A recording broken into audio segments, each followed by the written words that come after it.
മുൻ jail DGP ആയിരുന്ന Alexander Jacob, അദ്ദേഹം ഈ ഒരുപാട് ആത്മീയ പ്രഭാഷണങ്ങളൊക്കെ നടത്തി പലപ്പോഴും അദ്ദേഹം പറയുന്നത് ചിലർക്കൊക്കെ വിയോജിപ്പുണ്ടാവാം.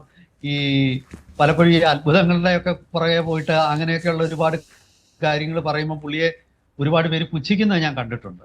പക്ഷേ അദ്ദേഹം ജയിൽ DGP ആയിരുന്ന കാലഘട്ടത്തെക്കുറിച്ച് അദ്ദേഹം ഒരിക്കൽ പ്രസംഗത്തിൽ പറഞ്ഞു, കേരളത്തിലെ ജയിലുകളിൽ കഴിയുന്ന 50% ആൾക്കാർ മാത്രമേ കുറ്റവാളികളുള്ളൂ. പകുതി ആൾക്കാർ നിരപരാധികളാണ് ശരാശരി. അപ്പൊ അവരെങ്ങനെ ഈ ജയിലിൽ എത്തപ്പെട്ടു? അതിനും അദ്ദേഹം മറുപടി പറഞ്ഞു. അത് പല കാരണങ്ങളാലാണ്. ഒന്ന്, അവർക്ക് അതിൽ വലിയൊരു വിഭാഗം ആൾക്കാർക്ക് സാമ്പത്തിക ശേഷിയില്ല. കാരണം അവർക്ക് അവരുടെ കേസ് പ്രോപ്പറായിട്ട് കോടതിയിൽ വാദിക്കാൻ അവർക്ക് പിന്നെ ഉചിതമായിട്ടുള്ള ഒരു പാണ്ഡിത്യമുള്ള വക്കീലന്മാരെ അവർക്ക് ലഭിക്കണമെങ്കിൽ അവർക്ക് പൈസ മുടക്കണം. അങ്ങനെ പൈസ മുടക്കാൻ അവരുടെ കയ്യിലില്ല. അത് കാരണം അവര് കേസ് വാദിക്കാതെ അവർക്കെതിരെ വിധി പ്രഖ്യാപിക്കപ്പെടും.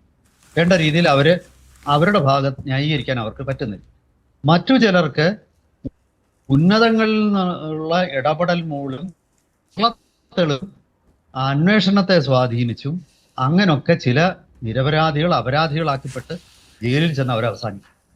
അങ്ങനെ നമ്മുടെ സങ്കല്പത്തിൽ ജയിലിൽ കിടക്കുന്നവർ കുറ്റവാളികളാണെന്ന് നമ്മൾ പറയുമെങ്കിലും ജയിലിന്റെ പരമാധികാരിയായിരുന്ന ഒരു ഉദ്യോഗസ്ഥൻ നമ്മളോട് പറഞ്ഞത്, ഇതിനുള്ളിൽ കിടക്കുന്ന പലരും യഥാർത്ഥത്തിൽ നിരപരാധികളാണ്, യഥാർത്ഥ കുറ്റവാളികൾ ഒരുപാട് പേര് പുറത്ത് നടപ്പുണ്ട്. അങ്ങനെ ഒരു വെളിപ്പെടുത്തൽ അലക്സാണ്ടർ ജേക്കബ് നടത്തിയിരുന്നു.